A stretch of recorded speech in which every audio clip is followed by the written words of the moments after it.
As the world crumbles, the windows shatter, and the globe turns, QTVNickBro from his nuclear bunker in Kiev talks to his guest of the day. I'm Vitalia, and here's QTV.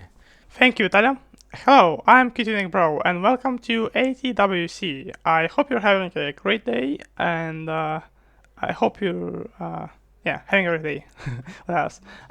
Remember that if you like what you see, then hit the subscribe button and like this video. Well, yeah, you know the drill. Um, I want to repeat it at this point. Now, anyway, today's backstory is pretty interesting for this episode. So for a few years now, I've been watching this one YouTuber by the username of WhalesKebab94. WhalesKebab? Yeah, I don't know how to pronounce it, but and he makes videos which are like kind of like news, like how do I like say this in normal words?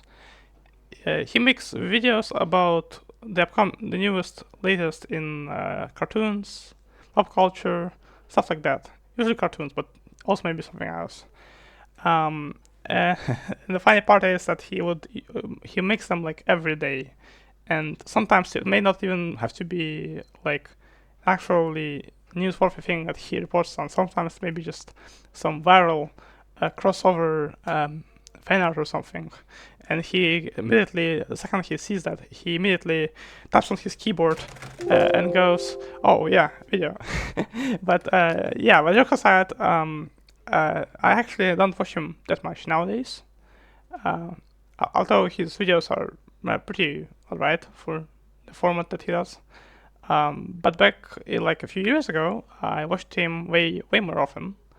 Um, and I watched him more often then. And I remember how one day he posted this very intriguing video. It was about this collab where a bunch of animators came together to reanimate, or as they say it, rehydrate the first SpongeBob movie. The whole thing. And at the time, they were looking for some animators to take up scenes in it. Um, and let's just say I was interested and I joined, despite me not knowing a single thing about animation, even now. Anything like that sort. And so I went to the Discord server, shows a very simple, less than a second long scene, which just has like cheese, like SpongeBob putting cheese on a burger in the first one of the first scenes. And it took me some time to experiment with like different styles. Like at one point, I wanted to actually make it live action in a way, but I ended up settling on this weird YouTube poop-esque kind of like format where I have an open MS Paint window. Actually, no, it was not MS Paint. I think it was Paint.net. I said it in Ukrainian there. No, Russian. Yeah, in Ukrainian it's Krapka. Anyway, and so I just screen recorded on my OBS my Paint.net window and just moved like PNG around in that kind of weird way. It was pretty weird, but it got the job done. And it certainly stood out. I finished the scene, uploaded it, and a few, I think, months, it's more like a year, but whatever. The whole movie was finally finished, and it is now available for the whole world to see. And of course, including my scene as well. Now, the project had many people, as you probably understand, who worked on it. Not just like scene animators, but also like people who did sound mixing, producing the actual whole thing, managing the Discord server and other socials. It was really a big team effort, collaborative team of effort. It's just pretty interesting on the whole scale of it. They didn't like had even a alternative voice cast, which was gonna dub their own like movie on their own, in case if the original upload that had the original like official movie voice track it got removed from YouTube by Viacom. I don't know if they actually used it or not. Well, I'm gonna ask that today's guest about that. Along with many other questions, today I want to present one of today's guest as one of the main people who is behind the project, a lot of producers, who I also know myself as well. Please welcome Angel, aka TheRetroOreo. Say hi, Angel. Hello. So yeah, what a long intro. You're fine. Yeah. So as usual, tell us about yourselves. So, I'm Angel. I was one of the I am one of the hosts of the SpongeBob SquarePants Movie Rehydrated project. Um, I was one of 5 hosts. Uh, and otherwise, I'm an animator and occasional voice actor. Yeah, that's pretty much it, really. Yeah, and let's kind of like start with not the SpongeBob, which is kind of the main thing, I guess, suppose, for some. But your other ventures. You said that you're a voice actor. What what your experiences in that field have been? So far, they've been mainly just for fun, like doing occasional like projects for friends and things like that. But I've not really like pursued anything, further. I would like to eventually, but I mean, not in term. But like so far, it's mainly just been like fun projects for friends and such. I did a few voices on the SpongeBob project, but like aside from that, I know it's mainly just been like fun, fun things and impressions and such. Yeah, and you also mentioned on your Twitter and in general that you're also an animator. What are some of the animations you worked for? Mostly just personal projects. I was a few years ago. I worked on a series that my friend Sky created called Awesome Land, and I did like a handful of like little things like additional animation and in betweens and coloring and stuff like that for that. But aside from that, just like personal projects and shots for reanimated projects and pretty much yeah. That's mostly it. So you Um, got developed a whole series, uh, like a cartoon. to some extent, I Oh, sorry. you're fine. Oh, yeah. The series I worked on was created by a friend of mine, but that was finished ages ago. But in terms of myself, I haven't really like pursued an actual series or like long form thing. Mostly just like shorts and little um things like that. Now, first, who just probably got a bit confused as to what was that sound? Why I said it's over. Well, just because. Well, that's because just as we were beginning to record, we were starting to record this podcast. There was an air alarm, and now it just ended. So, a little bit of a reality dive there. Anyway, now let's get well again. I guess now that you said about your activities in the field of voice acting animation, and you can I guess move on now to SpongeBob. Since you're one of the first 5 hosts, right? Yes. Can you tell us about how did the whole project even begin? Who had the idea and So how? Yeah. yeah, absolutely. It was originally set up by another friend of mine who hosted the project for uh I think several months to maybe a year. But ultimately they left the project, and and it was taken over by um, five people, including myself. Those were Pasta Dash uh, Creations, Kane Usher, the Pickle Man, myself, and later, like toward the very end of well, toward the latter third of production, a guy named Nick Mahoney. And yeah, so from that point, we saw it through to the production that's out like currently. And yeah, that's pretty much it.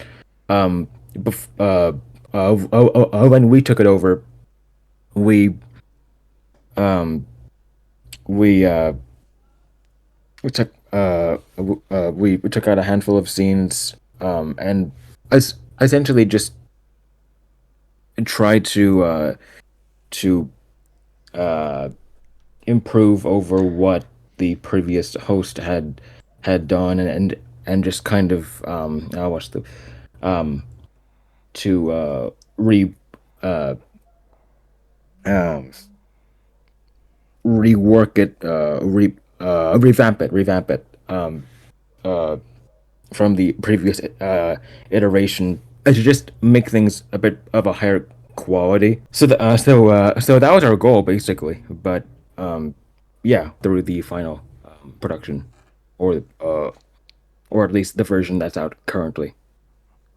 I see. So, I mentioned in my introduction Whaleskibum 94 Whaleskibum. Yeah, I felt he dropped to 94 a couple like a year ago, I think.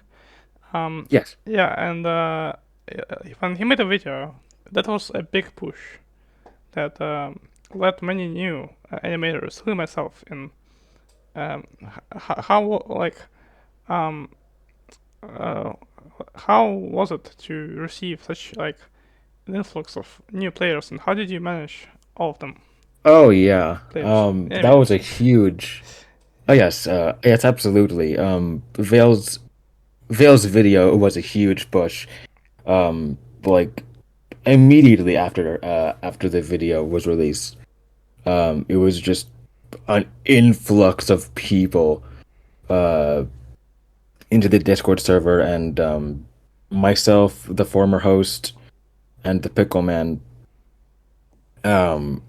were just working, for just like for hours, just to like comb through all of the people who were coming in, accepting them, rejecting them, looking at their portfolios and such like that. Yeah, it was a huge push, and it was a huge help. It really brought a lot of uh, of wonderful talent to the project, and eyes onto the project. Ultimately, he was. We asked him to have like a small like a cameo in the finished film, uh, uh, during one of the like scenes where Krebs is telling SpongeBob that he's just a kid, like at the ceremony. You can hear very faintly Vale saying, "You're an idiot," and it's great. Um, I have to listen like very closely, but it's there. It's great. Oh, that's nice. Well, I presume so many people. It also brought in some new challenges. Oh, absolutely. Yeah, what are some of the biggest challenges that you experienced, your team experienced in the project? Um, in the project overall, a, it was just like management was a pretty big thing. Like all of the people, again, like with the immediate aftermath of the video of Vale's video, it was an influx of people. But in terms of the actual project itself, management and like, getting uh, uh, and like coordinating all of these wonderful people.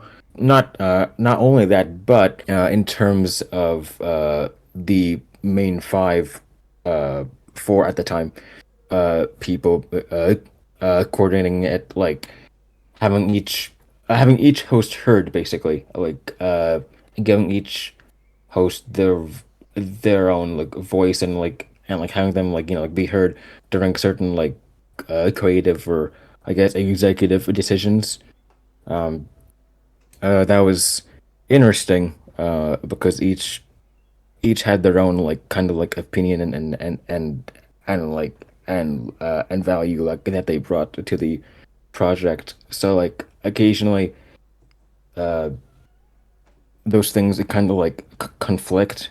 So, like, behind the scenes, that, there might be some differing opinions and such like that. But aside from that, it was just management, um and things along those lines, like keeping everything together as much as possible.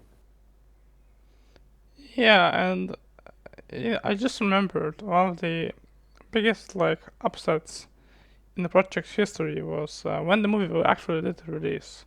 It was taken down by Viacom, and if I remember correctly, you later restored it. How did you do it, and what was um, like um, what was the reaction of your team when that happened? Yes. So, for context, while the final uh uh when the final version of the project was premiering on YouTube,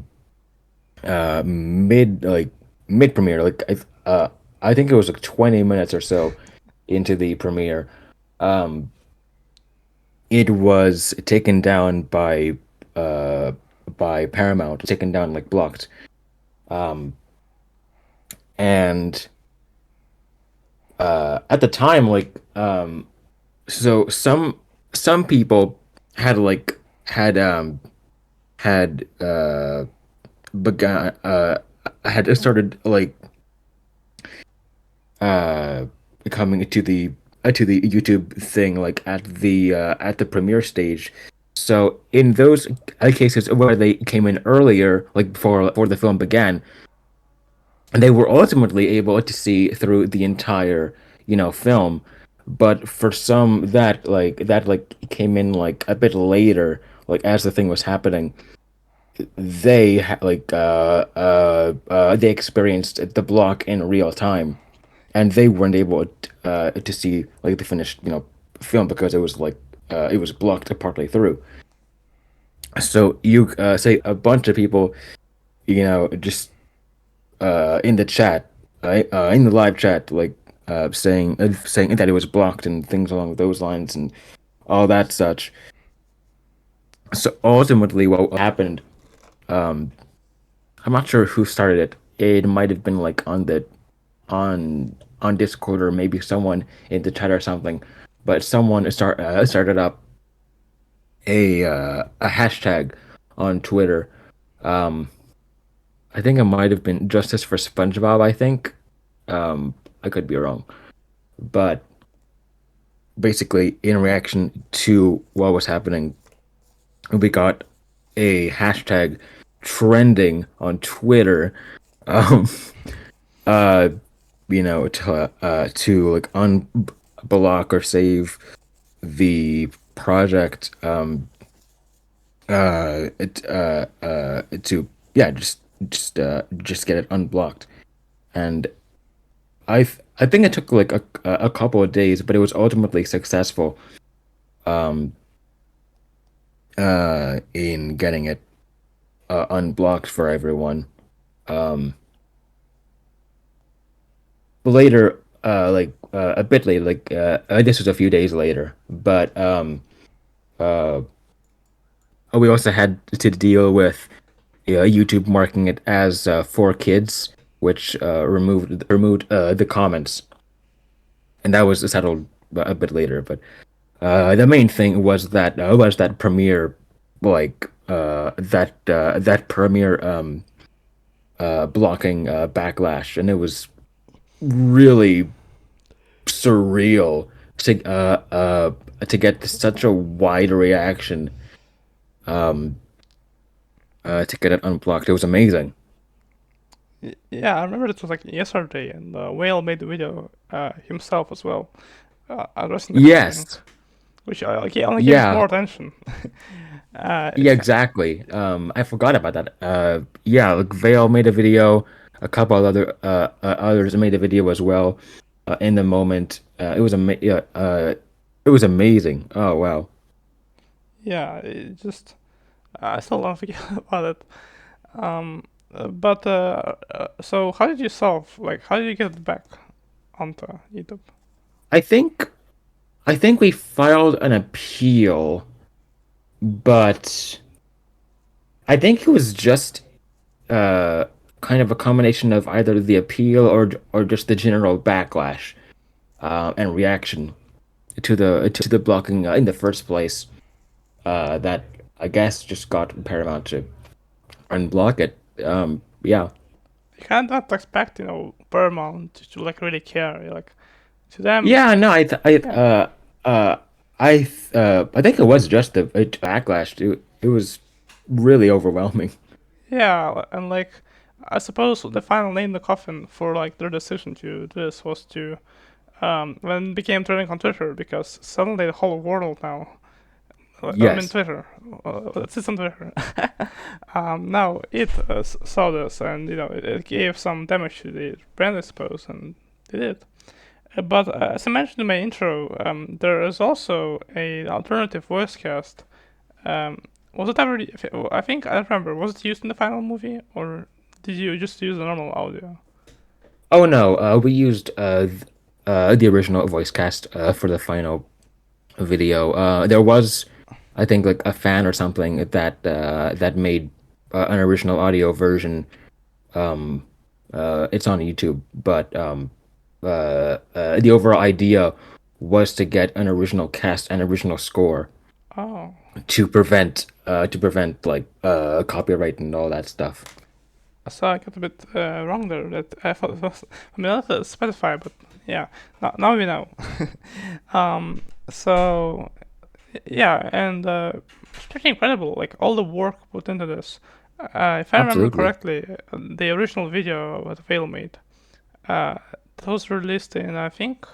Correct me if I'm wrong. I think it was 2020 or something. Yeah, I think that was right. 2019. 2020. That Yeah, seems generally right. 2019, 2020. I'll put the message on screen, and if if it's correct or not, in the classic YouTube fashion.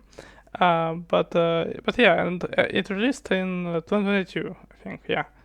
Um, so it was like a year or two of production, which Yes. so I for that time, yeah. yes, I did I calculated exactly how long it was a while ago from the first Discord message to the release date, and I can't remember what exactly it was, but it was roughly 2-ish years. I can't exactly remember, but yeah. Yeah, that's crazy for such a. Well, I suppose there were collabs that were there for longer, but even this is, pretty, crazy um, for the length. That time a lot of things have happened, people moved on, some people could not finish their scenes, I remember. Uh, you had to step in uh, to finish them or something, I remember, something like that. Yeah. That was a while ago. I don't remember much about, to be honest, like specifics. I'm still like in the Discord server and still there, but you know. Oh, I actually remember one thing. However, I remember that I was told that I was gonna have my own fish sauna. And if you doesn't know, in Yeah. SpongeBob they have like fish like in the background. They call them Yeah. incidentals, but here I call them fish Yes. saunas. And every animator had one, and I had one of me as well. I'll put it up on screen if I can find it. I think I can find it. Yeah, I will find it anyway. It was pretty cool. I had like my own like artist did it as well. that I have to draw it myself because, as you can see by my thumbnails, my drawing skills are pretty pathetic. But yeah, you know, it was pretty enjoyable. I loved being part of it. I found many people like you and you know that are also into this stuff, and yeah. Am I sure about doing any more collabs myself? Then I'm not sure because as I mentioned, I'm not into my animating or like that, stuff like that. So I can't really contribute much, I suppose. But what about you? Have you taken part in other collabs? Have you produced any more collabs since SpongeBob or before even? There is one basically there's a project to reanimate or just animate in this case the final episode of The Angry Beavers that was never finished. So like a bunch of animators and artists are coming together to in this case create a storyboard, an original storyboard from from the leaked audio of the final episode and animate to that original storyboard. And I did a shot for that. Last I checked, the project is coming along quite well. It's not But finished yet. I'm sorry. Is it finished? I don't think it's finished. I think it's close to being finished. Oh, I see. I have to check. I haven't checked in a while, but I don't think it's done quite. Aside from that, several months back, I did a shot for a friend of mine, Fizzy's uh, project to reanimate Ed's World, an Ed's World episode, Hammer and Fail 1 and 2, and I did a shot for the for Hammer and Fail 2. Yeah. Other than that, I think that's pretty much it in terms of collabs. I could be wrong. I could be thinking of I could not be thinking of something else, but I think that's mostly it. Actually, I remember one. There was the staff behind and SpongeBob movie collab. They also wanted to do some other SpongeBob, I think, collab on some other Oh scale. yeah. Yeah. Yes, I'm not involved with it, but there is a Sponge Out of Water project coordinated by some of the same crew as the Rehydrated project, but I'm not entirely involved with that. How are they gonna Um, do that? It's like live action scenes. I actually would oh yeah, love to see exactly. like live action, like people like making live action scenes. That would be cool. I don't. I think there might be some live action scenes, but I don't. I think it'll be something similar to Rehydrated, where they don't necessarily Yeah. like uh do live action where there is live action. It just depends on the animator of the shot. Yeah, and I remember like there's so many different styles in that collab too. You know, like my style and different people's styles. One of my favorites was this one where it's like Persona 5. That was funny. Yeah, Lots of it's fun. great. Yeah. So yeah. Now talk about the more or less finished projects. But do you have any projects that you had to cancel or shelve? Can you tell us about those? Um, I don't think I've had any major projects I've had to shelve. In my case, no. Uh, there are some, but they've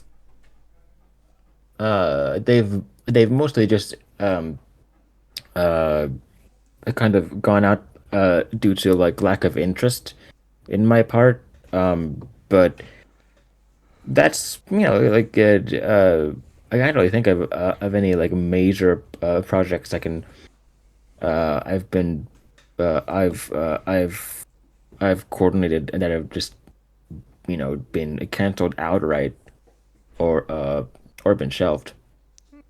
Yeah, and you talked about Edgeworld there. It reminded me of Newgrounds. And I know that the club has spatial Newgrounds. Right. Do you use Newgrounds often? I don't use it often, but I did I do have a I have an account on there. I don't check it often, but I really do like Newgrounds is a wonderful, awesome website. Yeah, uh, it really is. They're like having contests and stuff, and the reason I mentioned Edgeworld is because they're having had, I think, I don't remember, an Edgeworld charity concert, like contest. Yes, I heard about that. It's amazing. Yeah, Oh, it's so wonderful. yeah. But yeah, I'm a don't use it that often as well. But I find it awesome as well. Yeah. Oh boy, we've been doing this for 33 minutes. That I'm sorry? is. We've been doing this for 33 minutes. That is not nearly enough. Because I usually an episode lasts at least 45, and the average run You're of fine. questions. I'm sorry. I You're literally, perfectly fine. yeah, I literally wrote the script earlier today, and so I'm really, uh, I'm not as prepared as I usually am. But yeah, actually, I'm gonna cut this part probably, but maybe not. I don't know. We'll see. In fact, I made recently when I was making, this podcast, the new episode, I have to do more and more edits. I actually kind of like it. It gives me more editing experience. By the Right. way, to those who are wondering, I edit on Shotcut. It's a free open source video editor. Pretty cool for what I need. Um, if you want to learn about it, anyway, you need to. But yeah. Anyway, now, what social medias do you have? I know you have a Twitter. What about Newgrounds? But what else do you have? That's pretty much it. In terms of what I use often, and for my own like personal use, mainly just Twitter and I guess Newgrounds, but not as much. So like mainly, just if you would like to get in contact with me, uh, or just follow me, Twitter. That's pretty much it. Yeah, so links in the description, as I usually have for every guest on here. Um, yeah, and I guess that's it really. Before I go into extra dish, what do you like to say at the end? What do you like to add? Um, nothing much. Just mainly that the Rehydrated project was a work of love, uh, and a tribute to Mr. Steven Hillenberg, and I'm wholly appreciative and lucky to be a part of it, and I really appreciate all of the support it's gotten um, from so many. So from myself as well as everyone else involved in the project, including the other hosts. Thank you immensely for your support and love and care. It was indeed. Thank you, Angel, for being with us. Here now on the now on the extra dish, and the day on extra dish, I'd like to mention two things. So first of all, I am now also available on Blue Sky Social. First, I know it's like Twitter, but actually good. I mean Twitter, but it doesn't have Elon Musk on it. So it's a bit cooler. It has some even features that Twitter doesn't have. I will now link it alongside my Twitter, as I usually do, in the description of every of my podcast episodes. If you have Blue Sky, you can follow me there. Secondly, I want to announce that I've now made a playlist for this podcast and set it to YouTube's new podcast mode thing. Yeah. I later plan on uploading the podcast to other platforms as well, starting from episode 7, which is the reason I'm doing it from episode 7 is so that I will give listeners there some more content to listen while they wait for new episodes later down the road. Oh, actually, I want to mention a third thing. I'm also thinking of some new projects here on the YouTube channel. I'm not sure if I will be going forward them exactly because there's some stuff that has to be done with them. But you will see them if I'm can actually finish them. But update-wise, that's it. Thank you for listening to my podcast and this episode. Once again, thank you to Angel for being a guest. And yeah, I guess that's it. I'll see you later. Bye.